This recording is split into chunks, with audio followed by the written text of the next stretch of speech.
오르간 송영으로 서울로의 남선교회 연합회 순회 예배를 하나님께 드리겠습니다.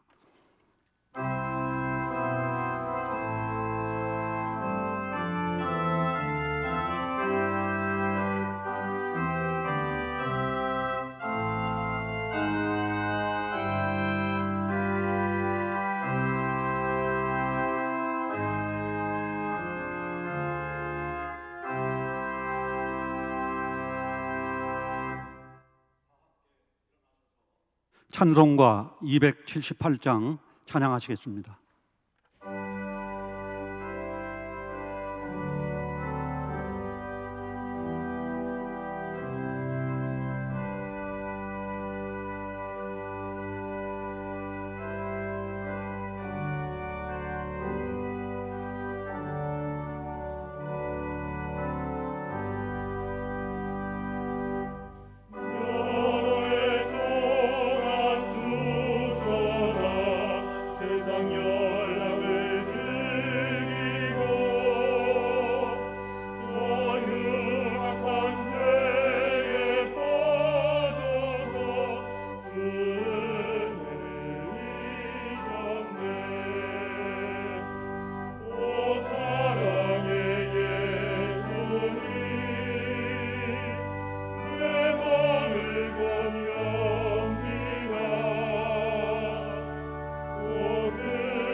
아버지 하나님, 거룩하고 복된 주의 날에 주일 예배를 통하여 많은 은혜받게 하시고 이 시간 주일 오후 찬양 예배를 서울로의 남선교회 연합회 순회 예배로 드리게 하심을 감사드립니다.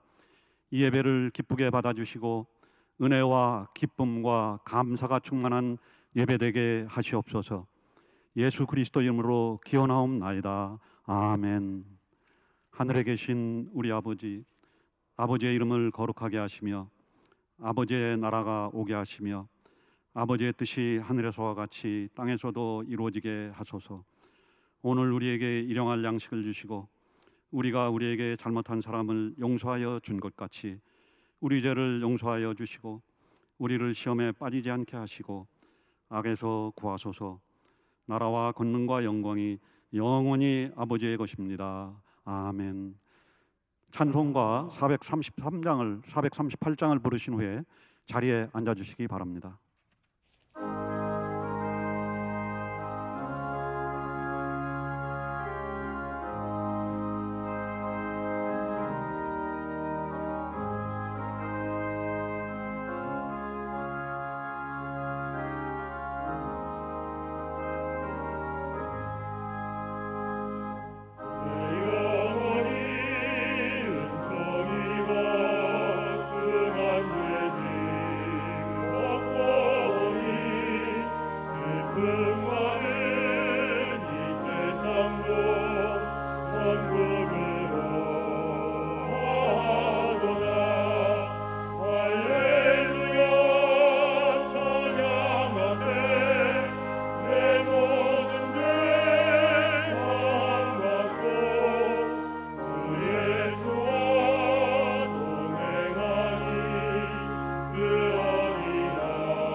서울로의 남선교연합회 회계 조기선 장로님께서 기도하시겠습니다.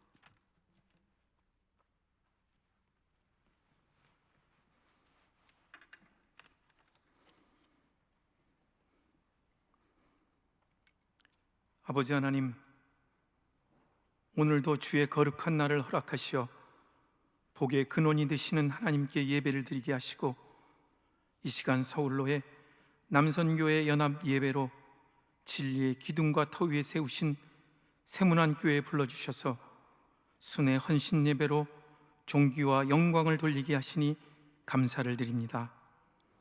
코로나19로 인해 모든 일상이 멈춘 지금 각자가 처한 처소에서 우리의 마음을 모아 주님을 경배하오니 바빴던 일상을 잠시 내려놓고 이 시간 주님을 온전히 섬기며 뜻을 다해 우리가 드리는 이 예배를 받아 주옵소서. 주님, 저희들이 광야와 같은 세상을 살아가면서 빛과 소금의 역할을 감당치 못하였음을 고백해 하옵소서. 주님께 배운 사랑을 외치면서도 행함이 없었고 하나님 주신 물질과 시간을 온전히 사용하지 못하였으며 나보다 못한 이웃을 돌아보지 못했음을 이 시간 고백합니다. 그런 우리에게 이 시간 통회의 마음을 허락하시어 주님의 뜻을 이루어가는 신실한 주의 종으로 살아가게 하옵소서. 교회의 머리가 되시는 주님, 연합 헌신 예배를 위해 장소를 허락하신 세문안 교회가 하나님의 사명을 잘 감당하는 교회 되길 원합니다. 당회장 목사님과 세우신 당회원, 재직, 성도들 모두에게 함께 하셔서 이 교회가 이 지역의 어둠을 밝혀주는 진리의 등대가 되게 하시며 마지막 때에 하나님이 들어쓰시는 구원의 방주가 되게 하여 주옵소서. 서울로의 남선교회 연합회가 과거와 오늘을 넘어 내일의 비전을 향해 열심을 다해 달려가게 하심을 감사드립니다. 이번 63회기를 맡아 여러모로 애쓰는 임원들을 위로하여 주시고 회장님을 비롯한 모든 임원들에게 능력과 지혜를 주셔서 맡겨진 사업을 잘 수행하도록 인도하여 주옵소서. 또한 각 지교회의 남선교회 회원들에게도 각자의 소명을 따라 지교회를 잘 섬기게 하시고 교회 안에서 선한 영향력으로 말씀과 기도로 거룩함을 힘입어 지교회 목사님들과 성도들을 잘 섬기는 주의 일꾼으로 삼아 주옵소서. 새남 찬양대가 마음 모아 하나님께 찬양 드리오니 하나님께는 영광이요 우리 모두에겐 한없는 은혜의 시간이 되게 하옵소서. 이 시간 김은성 목사님 말씀을 증거하실 때 거룩함에 힘입어 성령이 함께하여 주셔서 여기 모인 모든 심령들에게 은혜의 말씀이 증거되게 하여 주옵소서. 오늘도 우리에게 복음을 들고 세상의 참빛으로 살아가길 원하시는 예수님의 이름으로 감사하며 기도하옵나이다. 아멘.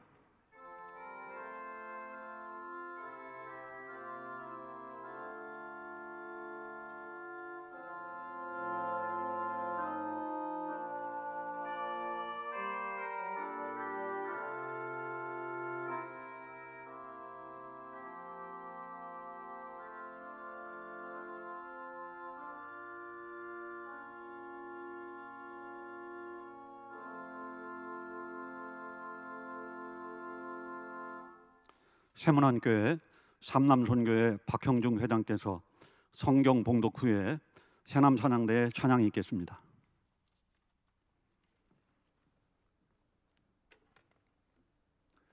오늘 하나님께서 저희들에게 주시는 말씀은 사도행전 1장 6절부터 8절까지 말씀입니다. 제가 받들어 읽겠습니다. 그들이 모였을 때에 예수께 여쭈어 이르되 주께서 이스라엘 나라를 회복하심이 이때니까 하니 이르시되 때와 시기는 아버지께서 자기의 권한에 두셨으니 너희가 알 바 아니요 오직 성령이 너희에게 임하시면 너희가 권능을 받고 예루살렘과 온 유대와 사마리아와 땅끝까지 이르러 내 증인이 되리라 하시니라. 아멘.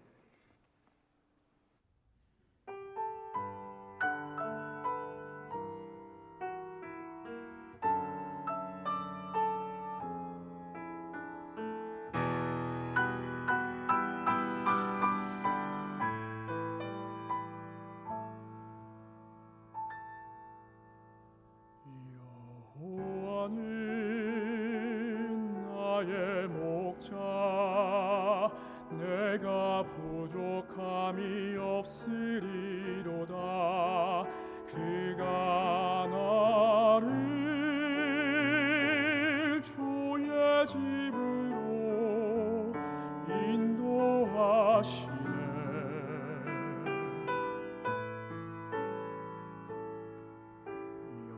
여호와는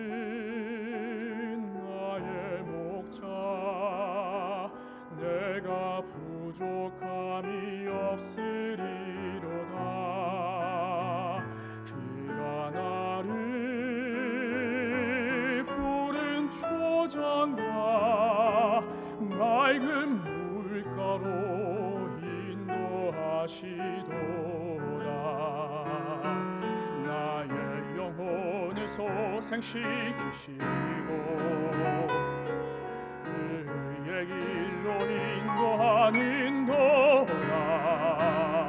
사망의 골짜기로 내가 다닐지라도 주께서 나와 함께 계시니 두려움 없네. 주께서 내 원수의 목전에서 나를 위해 잔치를 베푸시고 내 머리에 기름을 바르시니 나의 잔이 넘치나이다.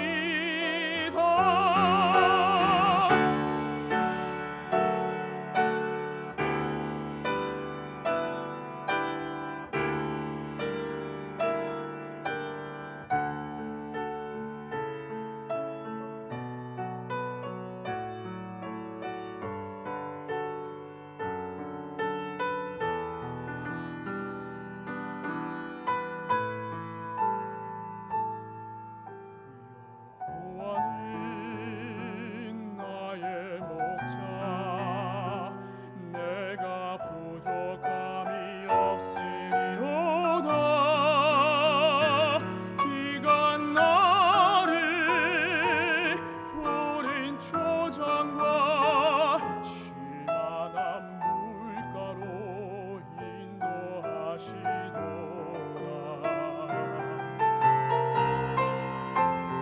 여호와는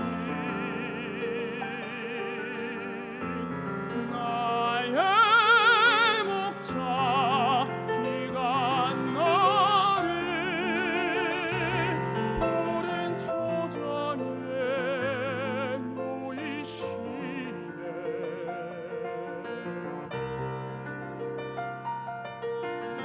여호와는 나의 목자, 내가 부족함이 없으리로다. 그가 나를 푸른 초장과 쉴만한 물가로 인도하시도다. 나의 평생에 선하심과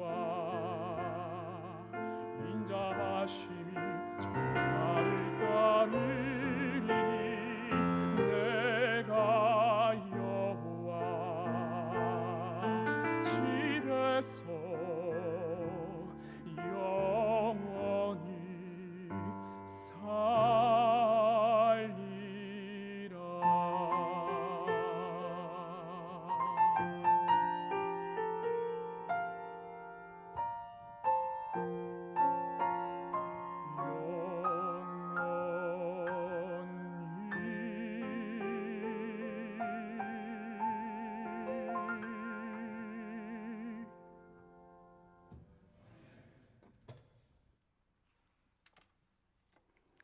이 시간에는 영락교회 김은성 위목사님께서 설교 말씀을 해주시겠습니다. 많은 은혜 받으시길 기원드립니다.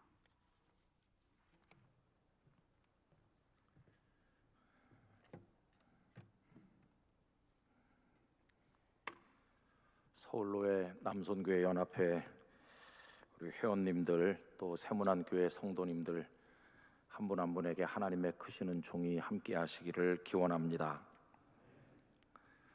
오늘 읽은 사도행전 1장 앞에 몇 절 말씀은 너무나도 익숙하게 잘 아시는 말씀입니다. 그 1장 1절 이하의 몇 절 사이에서 굉장히 신학적으로 중요한 한 가지 대조적인 개념들이 등장하는 것을 볼 수 있는데요. 그 하나는 이스라엘 나라이고 다른 하나는 하나님의 나라입니다. 제자들은 그 관심이 이스라엘 나라에 있었습니다. 오늘 읽은 말씀 가운데서 6절 말씀 보십시오. 그들이 모였을 때에 예수께 여쭈어 이르되 주께서 이스라엘 나라를 회복하심이 이때니까 하니, 이 제자들의 관심은 이스라엘 나라에 맞춰져 있었습니다. 그러나 예수님의 관심은 하나님 나라에 있었지요. 오늘 우리가 읽진 않았습니다만 그 앞에 거슬러 올라가셔서 3절 말씀 보십시오. 그가 고난받으신 후에 또한 그들에게 확실한 많은 증거로 친히 살아계심을 나타내사 40일 동안 그들에게 보이시며 하나님 나라의 일을 말씀하시니라. 예수님께서는 하나님 나라에 초점을 맞추셨어요.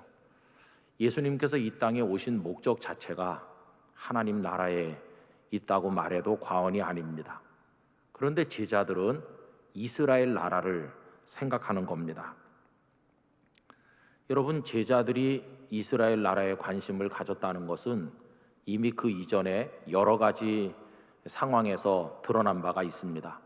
예를 들면 세베대의 아내가 두 아들인 야고보와 요한을 데리고 예수님께 와서 예수님 오른쪽과 왼쪽에 내 아들들을 앉게 해주십시오 라고 했을 때 벌써 그들은 그 자리가 주는 권력과 명예에 집착한다는 것을 알 수 있습니다.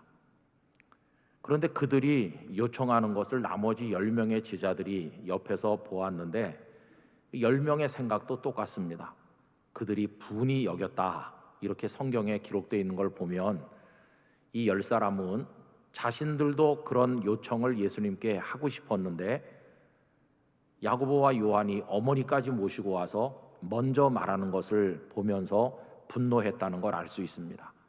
그러니까 예수님을 열심히 사랑하고 또 따라다닌 것 같은 이 제자들이 생각은 이스라엘 나라, 이 땅에 존재하는 나라, 그래서 거기서 한 자리 하면 어떤 권력이나 명예를 누릴 수 있는 그런 나라, 거기에 그들의 관심이 모아져 있었던 것입니다.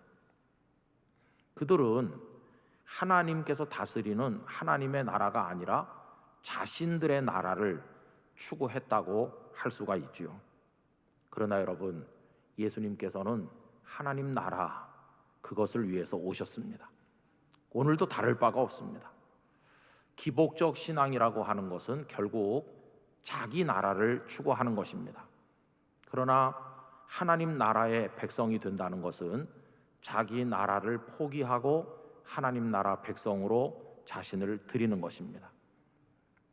십자가에 예수님 옆에 매달렸던 행악자를 여러분 생각해 보십시오. 그가 그때 나이가 몇 살이나 됐는지 알 수 없습니다마는 그는 자기 나름대로 자기 왕국을 세우려고 하는 인생을 살지 않았겠습니까? 그래서 자기 왕국의 왕노릇 해보기 위해서 그것이 도둑질이었는지 강도짓이었는지 아니면 어떤 사람들이 추측하는 것처럼 정치적 이데올로기를 가지고 뭔가를 해보려고 하는 노력이었는지는 모르겠지만은 어쨌든 그 사람은 자기 나라를 추구했던 사람이지요. 그런데 벌거 벗겨진 채로 십자가에 매달려서 보니 자기의 나라라고 하는 게 얼마나 허망한 것이고 신기루 같은 것이었는가, 이것을 깨닫게 되었을 때 그는 예수님의 나라에 자신을 맡기기로 결심한 것입니다. 예수여, 당신의 나라에 임하실 때 나를 기억해 주십시오. 여러분, 우리가 오늘날 하나님을 믿고 살아간다고 하는 것은 부단히 우리 속에서 일어나는 우리의 나라, 우리의 왕국을 세우고자 하는 인간적 욕망을 부인하고 하나님 나라에 우리를 드리는 것이라고 믿습니다. 하나님 나라의 백성이 되어서 하나님의 통치를 따라서 살아가는 것이 우리의 사명입니다. 그렇다고 한다면 하나님 나라는 어떻게 이루어지는 것일까요? 거기 몇 가지 표현하는 방법이 있는데, 첫째로 하나님 나라는 하나님께서 세우시고 이루신다 하는 겁니다. 두 번째로는 하나님 나라는 하나님의 복음을 통해서, 다시 말해서 십자가와 부활의 그 복음을 통해서 세워진다 하는 것입니다. 또 다르게 표현하면 하나님 나라는 성령님의 역사를 통해서 세워진다고도 말할 수 있습니다. 그리고 또 우리와 관련시켜서 이야기한다면 하나님 나라는 복음을 증언하는 증인들을 통해서 확장되고 세워진다라고도 말할 수가 있을 것입니다. 여러분, 오늘 읽은 본문 가운데 포함되어 있는 8절 말씀은 너무나도 익숙하지 않습니까? 오직 성령이 너희에게 임하시면 너희가 권능을 받고 예루살렘과 유대와 사마리아와 땅끝까지 이르러 내 증인이 되리라, 이렇게 말씀하셨죠. 그래서 우리 각자가 복음의 증인이 되어서 나갈 때 하나님 나라가 세워진다고 말할 수 있습니다. 성도 여러분, 그래서 성도는 증언하는 사람이고 교회는 증언하는 공동체로 이 역사 속에 존재하고 있습니다. 교회를 이 땅에 세우신 목적은 세상을 향하여 하나님의 복음을 증언하는 증언 공동체가 되도록 하기 위해서 우리를 이 땅에 두신 것입니다. 그럼 지금까지 우리들은 증인 공동체로서 또 증언 공동체로서 제대로 역할을 한 것일까요? 우리 한국교회를 생각해 보면 열심히 했다고 생각이 듭니다. 개인전도 참 열심히 하지 않았습니까?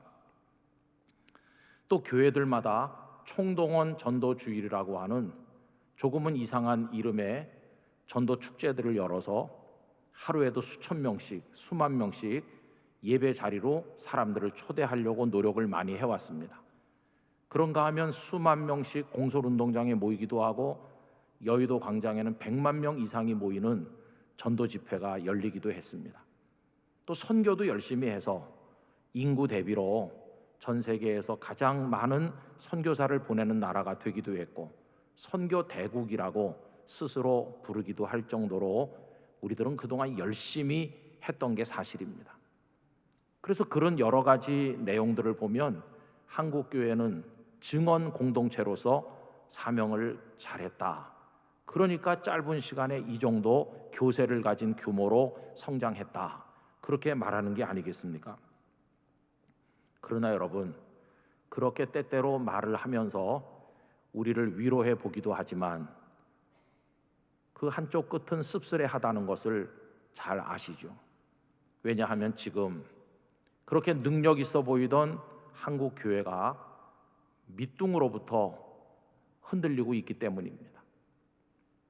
그리고 우리 정체성에 대한 많은 혼란을 겪고 있는 게 사실입니다.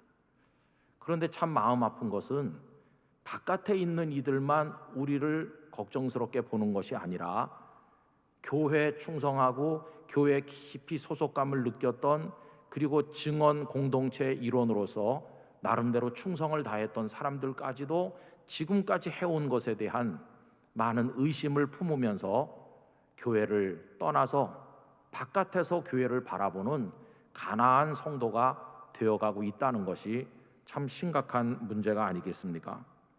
그래서 지금 우리는 증언 공동체로서의 사명을 잘 감당했다고 하는 자화자찬을 더 이상 할 수 없는 지경에 이르러 있는 것입니다. 벽에 부딪혀 있는 것이죠. 코로나 핑계를 대면서 우리 소수가 앉아서 예배를 드리고 있습니다.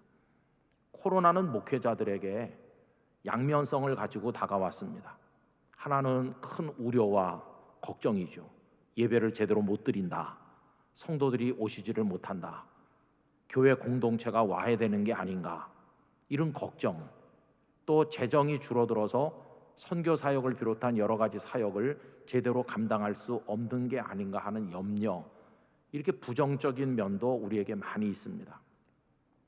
그러나 어떤 목사님의 솔직한 고백대로 하면 코로나 때문에 많이 위로받고 있다. 그리고 위기를 벗어나고 있다. 그렇게 말씀하는 것도 들었습니다. 만약에 코로나가 아니었다면 교회가 계속 침체될 때 성도들도 우리 목사님은 좀 더 잘할 수 없나 이렇게 생각할 것이고, 목사님 자신도 스트레스를 많이 받을 것이고, 성도가 자꾸 침체되거나 줄어가는 데 대해서 걱정이 많을 거 아니겠습니까? 그런데 코로나가 오니까 성도들이 어차피 못 오니까 아무도 그것에 대해서 말하는 사람이 없고, 당연히 사람이 적게 오는 게 맞고, 뭐 코로나니까, 장로님들도 코로나니까, 목사님도 코로나니까, 그러면서 코로나 덕에 마치 은신처를 발견한 사람처럼 코로나의 바위 밑에 피해서 숨은 그런 형세가 되었다는 것입니다. 그래서 어떤 목사님이 이렇게 말씀하더라고요. 목사님, 나는요 솔직히 말하라 그러면 코로나가 끝날까 봐 걱정돼요. 코로나 때문에 안 된다고 말하면 다 그냥 넘어갔는데 코로나가 완벽하게 끝나고 나면 목사님이 좀 더 잘하면 교회가 잘 될 텐데 하면서 성도들이 나를 향해서 불만을 얘기하면 그때는 코로나 핑계도 못 대고 그때는 뭐라고 변명을 할까요? 그러면서 참 슬픈 이야기를 하시는 걸 들었습니다. 어쨌든 지금 우리는 코로나 속에서 오히려 안도감을 느낄 그런 정도로 우리 모습이 많이 무너져 있는 게 사실입니다. 그러면 이제 어떻게 해야 될까요?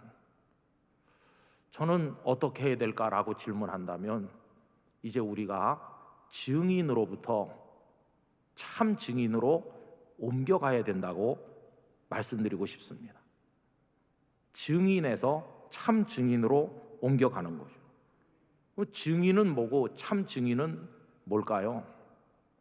증인은 이런 겁니다. 내가 지금 물건을 팔고 있는 사람인데 어떤 사람이 와서 물어봅니다. 주인 양반, 그 물건이 그게 꽤 쓸만합니까? 그러면 이렇게 말하는 겁니다. 아이, 그럼요. 많은 분들이 사다 써봤는데 썩 좋다고 하시더군요. 그러면서 손님도 하나 사세요. 이렇게 말한다면 그건 증인이죠. 왜 증인일까요? 그 사람이 그 물건을 팔기는 하지만 써보지는 않았어요. 사가지고 가서 써보신 손님들의 말을 들어보니까 이 물건이 좋다고 하던데요. 이렇게 말하는 증인은 참 증인이 아닙니다. 자기가 그 물건을 사용해보지 않았기 때문이죠. 참 증인은 조금 더 발전돼야 됩니다. 아이, 그럼요. 이 물건은 제가 계속 쓰고 있고 우리 가족이 다 쓰고 있고 얼마나 효과가 좋은지 몰라요. 이거 아닌 다른 걸 쓰는 사람이 있으면 제가 쫓아가서 말립니다. 이거보다 더 좋은 게 없거든요. 우리 집안에서 오랫동안 쓴 겁니다. 이렇게 확신 있게 신앙 고백적으로 이야기할 수 있는 사람은 자기가 그걸 증명해 보이니까 그게 참 증인이 되는 것이죠. 거기서 한 단계 더 나가려면 자기 모습을 증거로 제시할 수 있어야 됩니다. 만약에 그것이 화장품이라면 자신의 그 맑고 깨끗하고 피부 좋은 그걸로 증명해 보여야 되는 거죠. 이 화장품이 얼마나 좋은지 궁금하시다고요? 이걸 보세요. 이게 제 얼굴이 이 화장품 바른 얼굴입니다. 그러면서 뭔가 증거를 제시할 수 있으면 최고의 증인이죠. 첫 번째 증인은 자기는 써보지도 않고 손님들이 그러는데 좋다고 하더라. 여러분, 그건 증인이 아닙니다.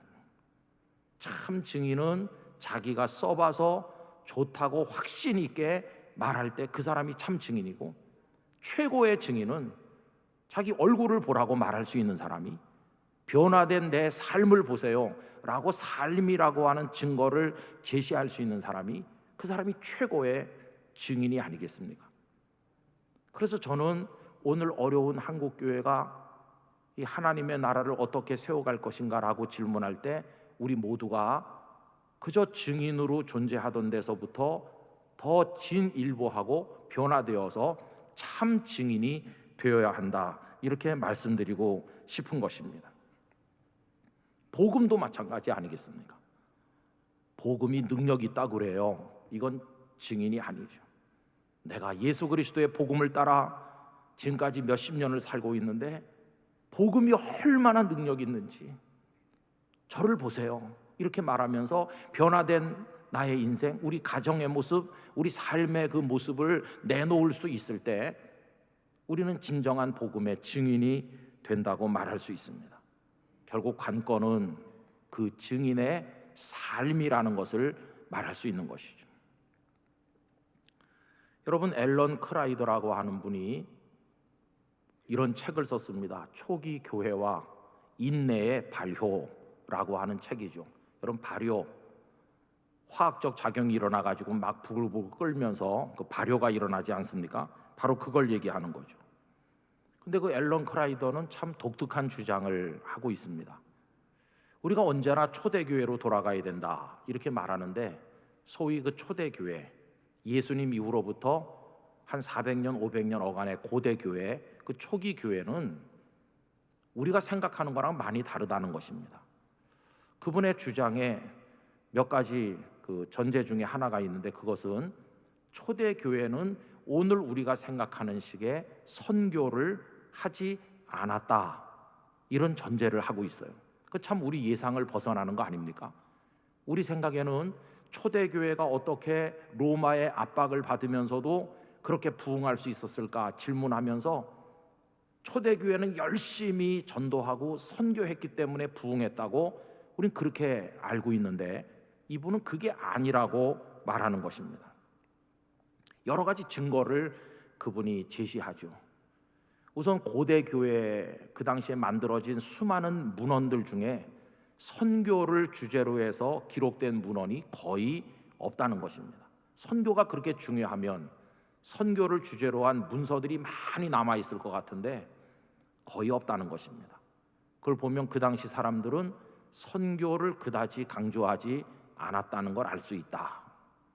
또 마태복음 28장 19절 20절, 모든 민족으로 제자를 삼아 아버지와 아들과 성령의 이름으로 세례를 주고, 이렇게 나가는 그 유명한 말씀을 우리들은 지상 최대 명령이다, 전도와 선교의 명령이라고 이해하고 있지 않습니까? 그런데 초대교회 사람들은 그 구절에서 복음을 증거하라는 걸 받아들인 게 아니라 삼위일체를 받아들였다는 것입니다. 아버지와 아들과 성령의 이름으로, 거기서 이 규절은 삼위일체를 가르치는 규절이다. 초점이 많이 다르죠. 또 그 당시에는 예배로 사람들을 초청하지 않았다는 것입니다. 여러분, 우리들은 전도주의를 하든지 하면 가족이나 이웃 친지 중에 한 사람이라도 꼭 예배 모시고 옵시다, 이렇게 하고 예쁘게 입은 분들이 예배당 문을 활짝 열고 그 입구에 서서 어서 오세요 그러면서 많은 분들을 예배당 안으로 초대하지 않습니까? 그런데 그때는 예배당 안으로, 그 예배 자리로 초대하지 않았다는 것입니다. 그때도 오늘날의 안내위원처럼 저 문에 서 있는 문지기들이 있었는데, 문지기들은 환영하기 위해서 서 있는 사람들이 아니라 예배에 들어오지 못하도록 막기 위해서 서 있었다는 것이죠. 참 너무나도 다르지 않습니까? 그럼 왜 문지기가 예배 들어오지 못하게 할까요? 우선 찬송가를 부르고 기도하고 하나님 말씀을 나누는 이 시간에는 세례를 받고 독실하게 하나님을 믿는 사람들이 다 옵니다. 그리고 세례는 아직 받지 않았지만 세례를 받겠다고 등록을 하고 훈련을 받고 있는 사람들이 거기 참석합니다. 다른 사람들은 들어올 수 없습니다. 그러다가 일단 오늘 우리의 예배에 해당되는 찬송하고 기도하고 말씀을 나누는 그게 끝나고 나면 세례를 받지 않은 사람은 한 사람도 남기지 않고 다 내보냅니다. 그리고 세례를 받은 사람만 소수가 남지요. 그리고 거기서 진행하는 것이 성만찬 예식입니다. 우리는 문호를 개방해서 가능한 많은 사람들이 예배에 와서 앉아 있어야 부흥되는 거라고 생각하는데, 그들은 그렇지 않았다는 것입니다. 오히려 세례 공부를 하지 않는 사람이 예배 들어올까 봐 문지기가 앞에서 막았다. 물론 그 상황이 이해는 되지요. 왜냐하면 로마 제국에 의해서 핍박이 가해지던 때니까 어중이 떠중이 다 들어오다가는 어떤 일이 있을지 모르니까 확실하게 믿음이 검증된 형제 자매들만 들어오게 하기 위해서 그랬으리라고 생각이 들기도 합니다. 또 그 당시는 선교나 전도가 어려웠던 것이, 예수님을 믿으면 고난받지 않습니까? 그저 얻어맞는 건 태반이고 감옥에 갇히는 것도 뭐 대단한 건 아니었죠. 그런 이들이 너무 많으니까. 그보다 조금 더 심하면 원형 경기장에 끌려가서 맹수에게 죽기도 하고 십자가에 매달려 죽어서 횃불이 되기도 하고, 그렇게 처참한 핍박이 로마 제국 전역에서 군데군데서 일어나던 때 아닙니까? 그러니까 이 앨런 크라이더는 초대 교회 시대 몇백 년은 오늘 우리가 생각하는 것처럼 광장에서 선교 집회를 열고 선교사를 보내고 뭐 대규모의 어떤 선교 프로젝트를 진행하던 그런 거와는 너무도 다른 시대였다는 겁니다. 근데 그렇게 얘기해놓고 그분이 그 다음에 하는 얘기는 참 그런데 이상한 게 있다. 그게 뭐냐 하면, 그런데도 교회가 크게 부흥했다는 것입니다. 선교를 강조하지도 않았고 사람들을 예배로 초청해서 억지로 데려온 것도 아니고 여러 가지 상황이 핍박이 많고 고난이 많은 때였는데도 교회는 성장했다는 것입니다. 마치 열심히 전도한 것처럼, 마치 열심히 선교한 것처럼 교회가 성장했다. 거기 참 이상한 의문이 드는 것이죠. 선교를 안 했는데 어떻게 교회가 성장했지? 전도를 안 하는데 어떻게 교회가 부흥했지? 그게 이해가 안 되잖아요. 근데 그분이 제시하는 대답은 딱 하나입니다. 그들은 입으로 말하는 증인이 아니라 삶으로 증명하는 증인이었기 때문이다.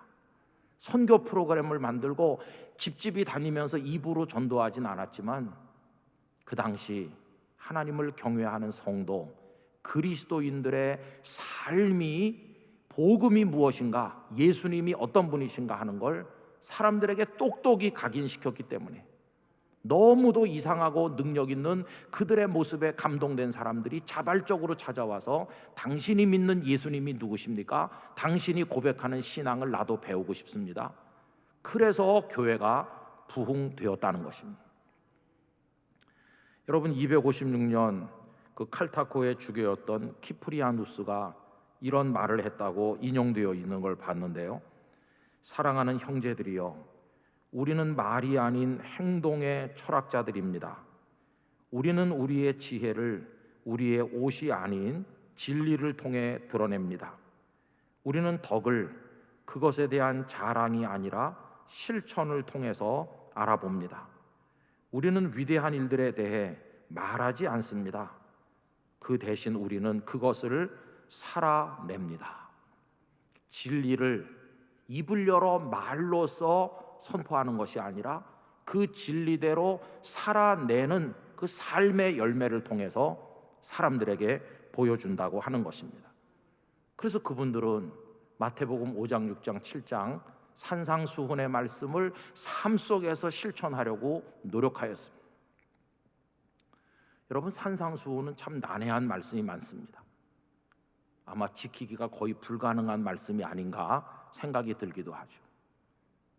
그저 뭐 내 이웃을 사랑하라 이런 거는 할 수 있을 것 같은 생각도 들지만, 그러나 여러분, 한쪽 뺨을 때리는 사람에게 반대편 뺨도 때려주시오 라고 하는 게 쉬운가요? 산상수훈에 보면 도저히 지킬 수 없어 보이는 말씀이 너무나도 많습니다. 그럼 예수님은 왜 이런 말씀을 하셨을까요? 이것에 관해서 여러 가지 견해들이 있습니다. 예를 들어서 종교개혁자인 루터는 예수님도 그 말씀을 하실 때 그들이 지킬 거라고 생각해서 말씀하신 게 아니다. 지키려고 노력해보다가 도저히 못 지키겠구나, 이렇게 절망감에 빠진 나머지 구원받을 수 있는 방법은 은혜밖에 없구나 하면서 은혜의 복음으로 나오도록 하기 위해서, 그들을 좌절시키기 위해서 그 어려운 말씀을 하신 거라고 설명한 적이 있습니다. 처음부터 지킬 걸 기대하지 않으신 거다. 그런가 하면 알버트 슈바이처, 그 아프리카의 성자라고 했던 그분은 말하기를 도저히 평상시에는 지킬 수 없다. 그러나 만약에 내일 예수님께서 이 땅에 오신다고 하면 지킬 수 있다, 이렇게 말했습니다. 평상시 같으면 못 지키죠. 그런데 내일이 세상의 종말이고 예수님이 오시는데 그걸 지키는 사람은 구원받는다고 한다면 눈 딱 감고 반대편 뺨도 맞고 거기 있는 대로 실천해서 구원받는 쪽으로 가지 않겠나. 비상 상황에서는 지킬 수 있다, 이런 식으로 이해했습니다. 그런가 하면 종교개혁 시대에 제세례파에 속한 사람들은 무조건 지켜야 된다고 말했습니다. 심지어는 죽는 한이 있더라도 산상수훈의 말씀을 지켜야 된다. 여러분, 고대 교회, 초대기 교회 성도들이 원형 경기장에 끌려가고 핍박과 고난을 받으면서 그리스도인다운 삶을 살았던 그 모습은 그 종교개혁 시대 때의 그 제세례파들의 주장과 통하는 바가 있지 않을까, 그런 생각이 듭니다. 아무리 어렵고 아무리 힘들어도 삶으로 복음이 무엇인가 하는 걸 살아내야 된다. 그게 그분들의 신앙이 아니었을까 생각을 하는 것입니다. 그래서 그 당시 교부들은 성도의 삶에 대해서 교리적인 고백보다 삶에 대해서 관심이 아주 많았습니다. 여러분, 그 칼타코의 주교 아까 키프리안 얘기를 했었는데요, 이 키프리아누스는 이런 얘기를 했습니다. 우리들은 거룩한 탄생을 경험해야 된다. 거룩한 탄생이 뭐냐 하면 마태복음 5장 45절에 이런 말씀이 나옵니다. 이같이 한즉 하늘에 계신 너희 아버지의 아들이 되리니 하는 구절이 나옵니다. 이같이 한즉 하늘에 계신 너희 아버지의 아들이 된다. 아들로 태어난다. 이게 거룩한 탄생이라는 거죠. 하나님의 아들로 태어나는 거 거룩한 탄생인데, 그 방법이 뭡니까? 이같이 한즉이죠. 그럼 이같이 한즉은 그 앞에 나오는 말씀이죠. 43절부터 읽어드리면, 또 네 이웃을 사랑하고 네 원수를 미워하라 하였다는 것을 너희가 들었으나 나는 너희에게 이르노니 너희 원수를 사랑하며 너희를 박해하는 자를 위하여 기도하라. 이같이 한즉. 이렇게. 여러분, 원수를 사랑하고 원수를 위하여 기도하고 그 고난의 삶에서도 포기하지 않고 그리스도인다운 삶을, 눈물을 흘리고 통곡을 하면서 부르짖어 기도하면서 그 삶을 지켜나가면 하나님의 아들이라고 일컬음 받는다. 이게 뭡니까? 처절한 성도의 삶을 이야기하는 게 아니겠습니까? 그런데 오늘 우리들은 어떤가요? 오늘 우리들은 우리가 살아내야 될 삶에 대해서 그다지 관심이 없는 것 같습니다. 우리는 성경 공부를 하고 성경의 내용을 좀 더 알아가고 또 성경 퀴즈적 지식은 축적해 가지만 그 한 구절의 말씀을 붙들고 성도답게 살려고 하는 눈물과 몸부림이 얼마나 있나? 별로 없는 것 같습니다. 그래서 우리들은 입으로 말하는 증인은 되고 있지만 삶으로 보여주는 증인은 못 되고 있기 때문에 우리 한국교회 선교는 벽에 부딪혀 있는 것이고 오늘 우리들의 성도로서의 정체성은 흔들리고 있는 게 아니겠습니까? 저는 사실 이런 말씀 드리는 게 너무도 죄송하기도 하고 두렵기도 합니다. 목사는 늘 입으로 말씀드리잖아요. 늘 주일 저녁에 가면 제 마음속 한쪽 구석에 있는 마음은 너는 입으로 말하는 증인은 되어 있는 것 같지만 너의 삶으로 증명하는 증인 노릇은 제대로 하고 있느냐, 이렇게 생각하면 부끄러울 때가 많고, 좌중에 앉으셔서 부족한 목사의 설교를 듣는 성도들 중에 너보다 훨씬 더 그 삶으로 복음을 증명하고 있는 내 아들, 딸이 얼마나 많은지 너는 아느냐? 너는 오히려 그들에게 배워라. 이런 음성을 주님께서 들려주시는 것처럼 생각될 때가 많이 있습니다. 여러분, 우리 모두 참 증인 되기를 원합니다. 참 증인은 입으로 말하는 증인이 아니라 삶으로 증명하는 증인이 되는 것입니다. 이 앨런 크라이더라는 사람의 주장을 우리가 100% 수용하지 않는다 할지라도 우리 같은 선교를 안 했는데도 교회가 부흥되고 능력이 있을 수 있었던 이유가 그 삶 때문이라면 우린 그걸 그대로 배워야 되지 않겠습니까? 여러분, 우리가 성도다운 삶을 살지 못하는 이유는 어디 있을까요?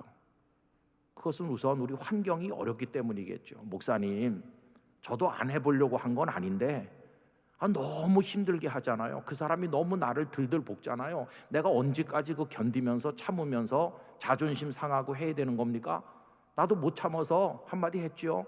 우리 이렇게 말하는데 성도로 살아가기 위한 환경이 너무도 어렵죠. 여러분, 어떤 분들은 예수님을 믿는 게 쉽게 될 줄로 생각하는 것 같습니다. 그러나 그건 아주 큰 착각 중에 하나죠. 저는 우리 성도님들에게 이런 설교를 한 적이 있습니다. 우리 한국 사회에서 그리스도인들은 이제부터 소수로 사는 법을 배워야 됩니다. 여러분, 한동안 우리는 착각에 빠져 있었습니다. 왜냐하면 우리가 다수인 것처럼 생각했었거든요.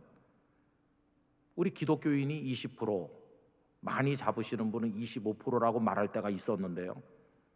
소수 아닙니까? 4분의 1, 5분의 1에 불과하죠. 그런데 왜 다수라는 착각에 빠졌을까요? 그것은 그 20%, 25%의 성도들이 대한민국 사회에서 영향력이 있었기 때문입니다. 경제적으로 윤택하고 지식이 많고 그리고 여러 가지 면에서 앞서가는 이들 대부분이 기독교인이었죠. 각 종교에 소속된 사람들을 조사를 해본 결과로 보면 불교 같은 경우는 거기 소속된 사람들이 여러 가지 교육 수준이나 이런 게 많이 떨어지는 것으로 나왔습니다. 반면에 기독교인은 많이 배우고 경제적 여력이 있고 어떤 모임에서 오피니언 리더 역할을 하면서 끌고 가는 사람들, 한때는 우리나라 사성장군 전원이 다 교회 집사님 이상이었을 때가 있습니다. 그러니까 기독교인이 힘있다, 우리가 이 사회를 움직인다, 이런 착각에 빠진 거죠. 그리고 우리가 봉사를 얼마나 많이 하냐, 학교를 얼마나 많이 세웠냐, 이렇게 자부해 왔어요. 근데 오늘에 와서 우리 한국 사회에서 기독교는 점점 작아지고 있습니다. 교회가 하던 일의 많은 부분을 사회가 하고 있고 정부가 하고 있고, 그리고 이제는 기독교인들이 별로 발언권이 없습니다. 기독교인 아닌 사람들이 수가 훨씬 많고 그들이 표로 어떤 여론으로 우리를 몰아붙이고 있고 우린 소수로 아픔을 겪고 있죠. 그럼 울분을 터뜨리면서 예전엔 안 그랬는데 그러면서 막 화를 내고 따지고 들면 되는 것일까요? 아닙니다. 원래부터 복음을 따르는 사람은 단 한 번도 소수 아닌 적이 없었습니다. 여러분, 중세 때 기독교는 전 국민이 다 그리스도인인 100% 그리스도인인 사회가 아니었는가 이렇게 생각하는 분이 있지만 그거는 명목상으로 그럴 뿐이고, 그때도 예수님의 복음으로 거듭나 참 그리스도인이 된 사람은 소수였습니다. 그리스도인으로 이 땅에 순례자처럼 살아간다는 것은 소수로서의 고통과 외로움을 견딘다는 것과 같은 뜻입니다. 우리가 소수로 사는 법을 배우기를 원합니다. 소수로 견뎌야 됩니다. 소수임에도 끈덕지게 남아야 되는데 그 첫 번째가 그러기 위해서 필요한 게 뭘까요? 그냥 참는 거죠. 참을 수밖에 없어요. 막 눈물이 나고 억울하고 아프고 그런데도 어떻게 해볼 수가 없으니까 우리는 참아야 되는 것이죠. 그 아까 앨런 크라이더라는 사람이 초기 교회와 인내의 발효라고 했는데요, 거기 그 인내가 나오지 않습니까? 참고 견디는 거. 로마가 압박을 해도 원형 경기장에 끌려가서 죽이고 그래도 그들은 그냥 견디며 참으며 그렇게 그 모든 것을 온몸으로 감당했습니다. 여러분, 기독교 신앙의 형태는 둘로 나눌 수 있는데 하나는 극복하는 신앙이고 하나는 견디는 신앙이죠. 극복하는 신앙은 아주 쾌감을 느끼게 해줍니다. 내가 몸이 아팠었는데 기도했더니 병이 나았어요. 내가 가난했었는데 기도했더니 사업이 번창했어요. 어려움을 주는 사람들이 있었는데 기도했더니 다 물러갔어요. 극복했어요. 하나님이 승리를 주셨어요. 이거 승리의 신학으로 연결되고, 그래서 나는 기쁘고 존귀해졌고 영광을 누리게 됐어요. 이거 영광의 신학으로 연결되고, 이게 점점 심해지면 기복주의 신앙이 되는 것이죠. 언제나 극복한다. 하나님은 나로 극복하게 하신다. 물론 하나님은 때때로 홍해를 건너게 하기도 하시고 여리고성을 넘게 하시고 극복하게 하시죠. 그러나 언제나 극복하게 하시는 것은 아니십니다. 어떤 때는 견뎌라 이렇게 하십니다. 그냥 참고 그 자리를 지켜라. 끝까지 그 자리를 사수해라. 아파도 견뎌라 이렇게 하십니다. 여러분, 아픈 걸 견디고 그 고통을 감수하는 게 뭡니까? 그게 십자가입니다. 여러분, 예수님께서 극복만 추구하셨더라면 십자가는 없었을 것입니다. 그 십자가에 매달려서 그 몸이 찢기는 고통을 다 겪으시면서 끝까지 다 이루었다고 하시기까지 예수님께서 견디고 인내하셨기 때문에 구원의 길이 열린 것입니다. 견디는 데서 복음의 그 열매가 맺혀진 것이죠. 예수님의 십자가는 인내의 절정입니다. 그러면서 예수님께서 우리들에게 남겨주신 모습도 너희도 인내해라. 여러분, 교회가 좀 힘들어도 인내하면서 교회를 사랑해야 되는 거 아니겠어요? 제가 아는 지방의 모 교회는 교회가 좀 분규가 심하니까 교회 장로님들이 70세가 되려면 아직 한참 남았는데 장로직을 사임하는 겁니다. 60대 초반에 다 관두는 겁니다. 그 교회 장로님이 한 20명 계셨는데 한 10몇 명이 장로직을 관두고 한 너댓 명 남은 겁니다. 말로는 우리 후배들에게 길을 열어주기 위해서 조기 은퇴한다고 하지만 그 시끄러운 교회를 끌어안고 있는 게 너무 힘드니까 그냥 다 놓고 가버리는 겁니다. 여러분, 그래가지고는 안 되는 거죠. 아무리 교회가 어려워도 주님 여기서 참고 여기서 눈물로 기도하고 나 혼자라도 금식하면서 이 교회를 지키겠습니다. 그런 게 필요한 거 아닌가요? 가정이 어렵다고 극복되지 않는다고 다 떠나면 대한민국의 가정이 유지될 가정이 어디 있겠습니까? 가난과 질병과 어려운 갈등을 다 우리네 어머니들은 견뎌가면서 자식을 키우고 이렇게 해서 가정들을 지켜나오시지 않았나요? 그래서 초대교회 성도들이 우리들에게 보여준 가장 놀라운 덕목이 있다면 그들은 십자가를 인내하고 그 어려운 삶을 인내하고 로마 제국의 그 압제를 인내하면서 온몸으로 복음이 무엇인가를 삶으로 증명해서 보여주었다는 것입니다.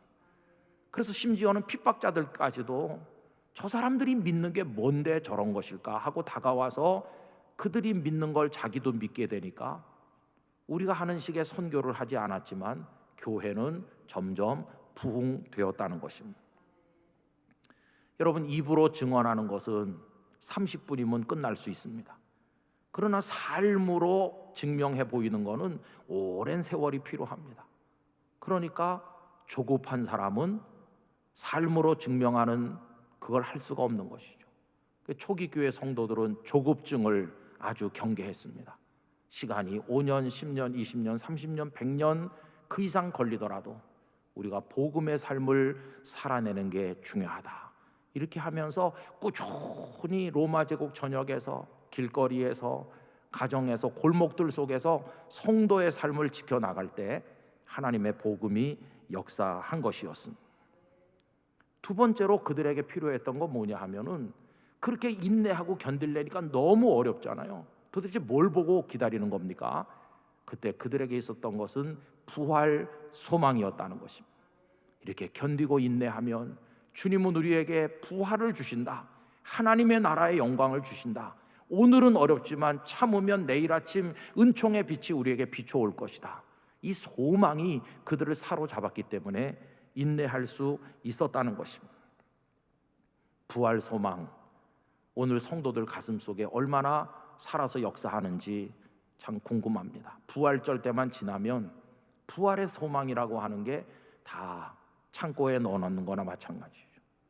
여러분, 암 판정을 받고 시한부 선고를 받아도 부활 소망이 가슴에 살아있는 사람은 그것을 당당하게 받아들일 수 있어야 되는 거 아니겠습니까? 그리고 마지막으로 결정적으로 중요한 것은 성령님의 역사인 것입니다. 오늘 본문에도 오직 성령이 너희에게 임하시면, 성령님이 임하시면 증인이 될 수 있어요. 그러나 성령님이 임하시지 않으면 아무리 예루살렘, 유대, 사마리아 땅끝까지 다녀도 증인이 될 수 없는 것입니다. 그럼 성령님은 무슨 역할을 하시는가?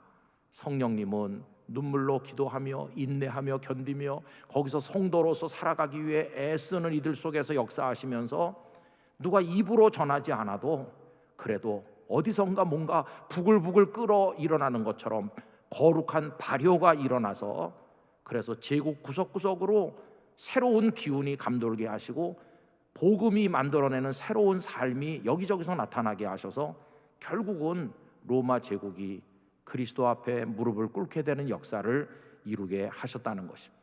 성령님이 하신 것입니다. 여러분, 성령님이 이루신 곳에는 한 가지 특징이 있는데 영이 존재하지 않는다는 것입니다.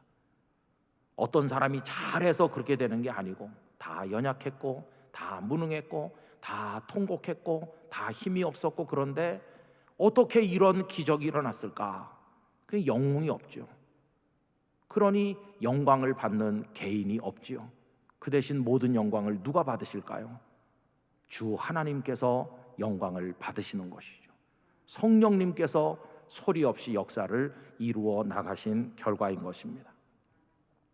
저는 오늘 이 시대에 우리가 그리스도인으로 살아가면서 복음을 위해서 하나님 나라를 위해 산다고 할 때 제일 중요한 거, 하나님이 심어주신 우리 각자의 삶의 터전에서 오늘의 상황을 인내하며 견디는 것이라고 믿습니다. 그러면서 거기서 그리스도인의 삶을 보여주는 참 증인이 돼야 되는 것입니다. 그럴 때 힘들 때마다 부활의 소망을 바라보고, 그러면서 성령님께서 우리 속에 이루어 가시는 역사를 기다리면서 참고 견디는 것입니다.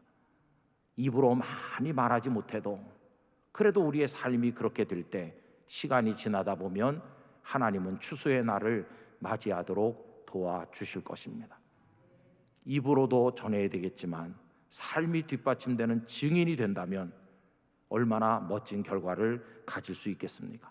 저는 우리 한국 사회에 아직도 1000만여 명을 헤아리는 성도들이 있다면, 우리가 다 참 증인이 된다면 위대한 기적은 앞으로도 성령님 안에서 얼마든지 일어나게 될 것이라고 믿습니다. 우리 그런 마음을 가지고 서울로의 남선교회 회원들이나 세문안교회 성도 모두가 하나님 나라를 바라보며 전진하게 되기를 간절히 기원합니다. 기도하겠습니다. 거룩하신 아버지 하나님, 저희들이 부족한 점이 너무나 많아서 한국교회가 어려움 속에 처해 있으나 저희들이 참 증인으로 성도의 삶을 성령님 안에서 보여주며 그를 위해 인내하며 나아갈 때 하나님은 위대한 일을 이루실 것을 믿습니다. 주여, 저희에게 그렇게 할 수 있도록 은혜를 베풀어 주옵소서. 예수님의 이름으로 기도하옵나이다. 아멘. 이 시간은 봉헌 시간입니다. 서울로의 남선교회 연합회는 국내 선교, 해외 선교, 북한 선교 및 탈북 세터민 돕기 장학 사업 등 다양한 사업을 하고 있습니다. 오늘 드리는 헌금은 이 사업들 위해 사용될 것입니다. 봉헌 기도는 세문안교회 이남선교회 한상열 회장께서 하시겠습니다.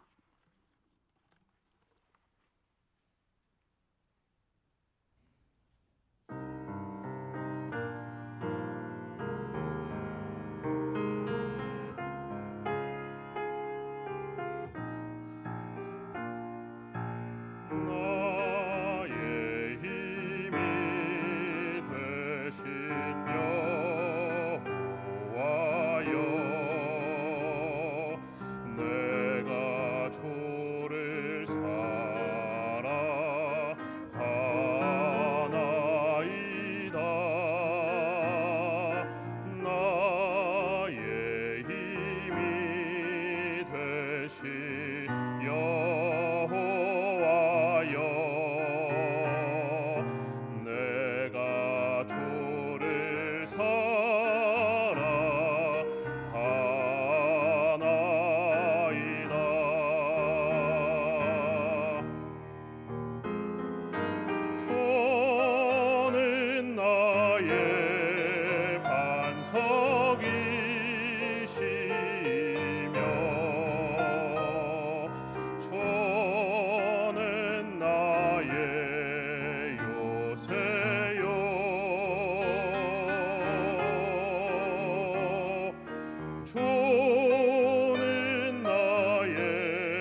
아버지 하나님, 거룩한 주일 예배의 자리로 불러주시고 말씀으로 은혜 받게 하시니 감사합니다.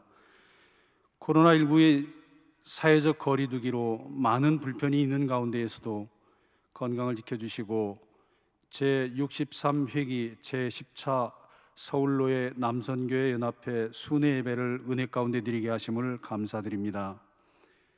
우리의 선진들이 구한말 콜레라가 창궐하던 시기에 자진하여 구제에 참여하여 몸살이지 않고 살신성인의 자세로 헌신하였던 것처럼 비록 코로나19로 어려운 여건일지라도 남선교회 연합회가 꼭 추진해야 할 사업들을 착오 없이 잘 수행할 수 있도록 인도하여 주시옵소서. 땅끝까지 이르러 내 증인이 되라고 하신 말씀을 실천하고 몸으로 실천하여 전파하는 서울로의 남선교회 연합회가 되게 하여 주시옵소서. 이 시간 하나님께서 베푸신 은혜의 사랑과 감사의 마음으로 정성을 모아 주님 앞에 예물을 드리오니 기쁘게 받아주시고 이 예물이 하나님의 영광이 드러나도록 귀하게 사용되게 하여 주시옵소서. 정성으로 드린 손길들을 축복하여 주시고 하늘의 것으로 채워주시사 언제나 기쁨과 감사가 충만하게 하여 주시옵소서. 우리 주 예수 그리스도의 이름으로 감사하오며 봉헌기도 드리옵나이다. 아멘.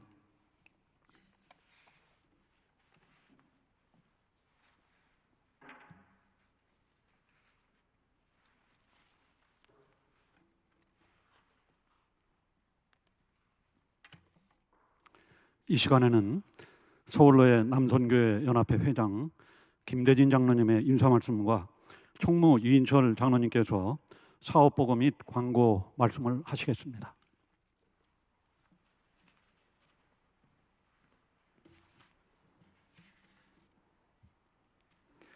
안녕하세요. 인사드리겠습니다. 서울로의 남선교연합회 회장 김대진 장로입니다. 연동교회를 섬기고 있습니다.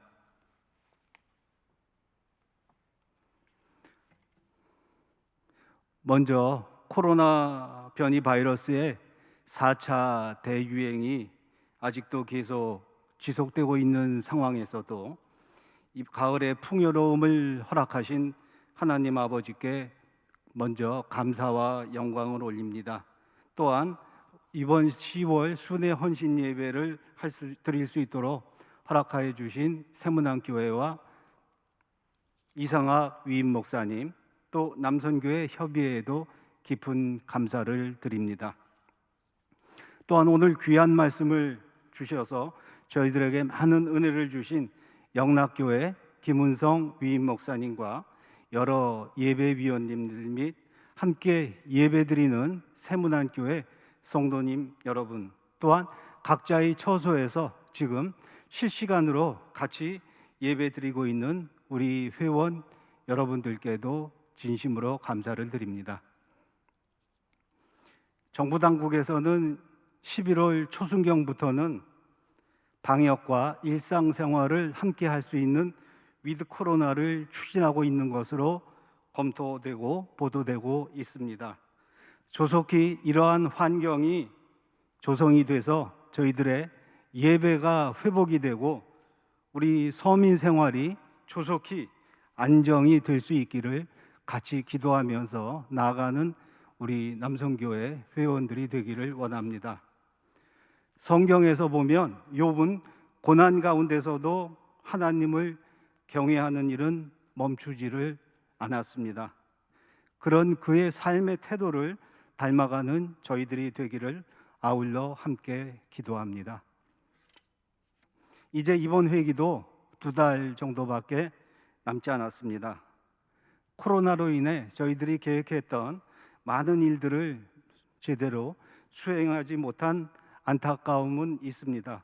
그러나 남은 기간 최선은 다하되 사람이 마음으로 자기 일을 계획할지라도 인도하시는 이는 여호와 하나님이시라는 잠언의 말씀을 품고 하나님의 뜻을 깊이 묵상하며 하나님 없이 내 목소리, 내 주장만 내지 않는 우리 서울로의 남선교회 연합회 회원들이 모두가 될 수 있기를 기도합니다.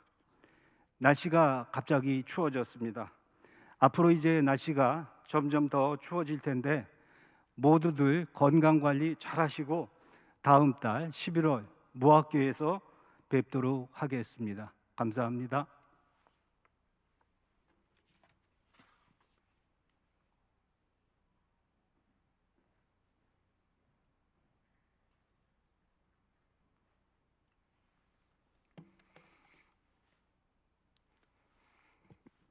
서울로의 남성교연합회가 추진하는 사업을 보고드리겠습니다.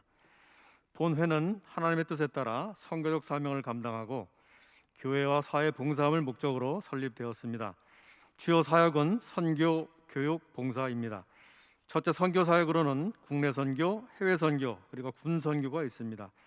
둘째 교육 사역으로는 매년 교육부 주관으로 조찬 성경 공부를 하고 있습니다.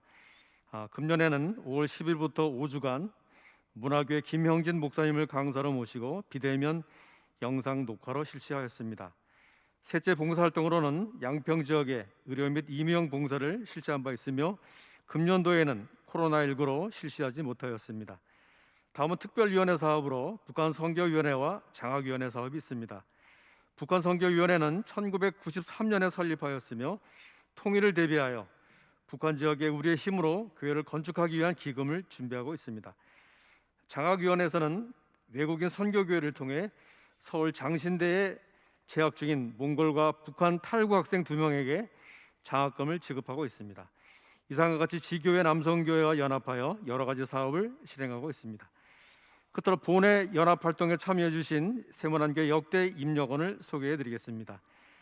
전 회장님으로는 38회기 이용실 장로님, 53회기 최정선 장로님, 59회기 이낙종 장로님이 수고하셨으며 전 부회장님으로 강영섭 장로님, 김경산 장로님, 강진환 안수 집사님이 수고하셨습니다.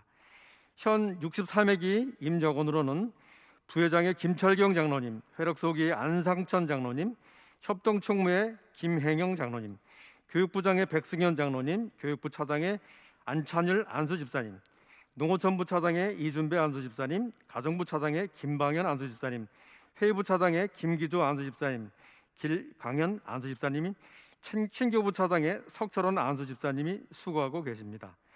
앞으로도 서울로의 남성교연합회가 더 발전할 수 있도록 많은 참여와 기도를 부탁드립니다. 이상한 사업 보고를 마치고 계속해서 우리 남성교 회원들에게 광고 드리겠습니다. 총회가 제정한 제53회기 남성교회 주일은 3월 14일이었습니다. 지교회 남성교회에서는 남성교회 주일을 교회 형편에 따라 지키시고 헌금은 본회로 송금하여 주시면 되겠습니다. 11월 임원회의는 11월 9일 둘째 주 화요일에 있겠습니다. 다음은 정책개발위원회 모임이 있습니다. 총회를 대비해서 11월 16일 오후 5시에 본회 사무실에서 정책개발위원회 모임을 모이고 6시에 정책협의회가 있겠습니다. 정책협의회는 서울로의 회의실에서 있겠습니다. 본회 가을 야외 예배를 대신해서 남산 둘레길 걷기 대회 행사를 합니다. 11월 20일 10시 반까지 남산 국립극장 주차장으로 오시면 되겠습니다. 개별적으로 문자를 보내드리겠습니다. 제63회기 제2차 실행위원회는 11월 21일 셋째 주일 오후 4시에 무학교에서 있고 11월 순회헌신 예배는 11월 21일 실행위원회 5시에 무학교에서 있겠습니다. 남성교회 전국연합회 창립 97주년 기념 전국대회가 11월 30일부터 12월 2일까지 소노벨 홍천 구 대명 비발디 파크에서 있겠습니다. 평화군인교회 장병 전도형 간식 초코파이 계속적인 지원을 부탁드립니다.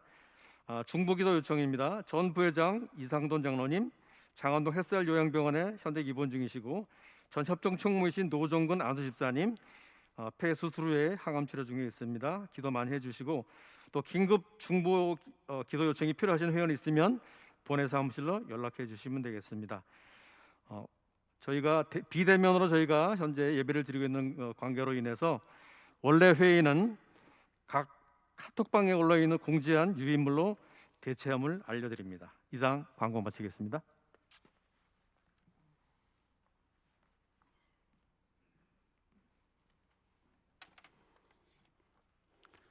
세문안 교회에서 인사 및 광고 말씀드리겠습니다. 오늘 설교 말씀을 해주신 영락교회 김은성 유임 목사님께 감사 말씀드립니다. 서울로의 남선교회 연합회 회장 김대진 장로님과 회원들께도 감사 말씀드립니다. 저희 교회에서 기념품을 준비했습니다. 4층 예배당 입구에서 예배에 참석하신 모든 분들은 한 개씩 가져가시기 바랍니다. 김은성 목사님, 이상학 목사님, 서울로의 남선교회 회원들과 세문안교회 남선교회 회원들이 함께 사진 촬영을 하겠습니다. 예배 후에 강단 앞으로 나와주시기 바랍니다. 다 같이 일어나셔서 찬송가 502장을 찬양하신 후에 세문안교회 이상학 담임 목사님의 축도로 서울로의 남선교회 연합회 순회 예배를 모두 마치겠습니다.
우리 주 예수 그리스도의 크신 은혜와 하나님 아버지의 무한하신 사랑과 성령님의 위로교통 감동 감화 역사하심이 복음의 참된 증인이 되어 어두운 세상을 빛으로 비추며 살아가기로 다짐하는 이 자리에 함께 모인 서울로의 남성교회 순회 예배에 참여한 모든 거룩한 백성들과 이들의 가정 위에, 그리고 서울로의 남성교회 섬기는 모든 권속들과 이들이 섬기는 교회와 이 나라 민족과 온 열방 위에 이제로부터 영원토록 함께 없시기를 간절히 축원하옵나이다. 아멘.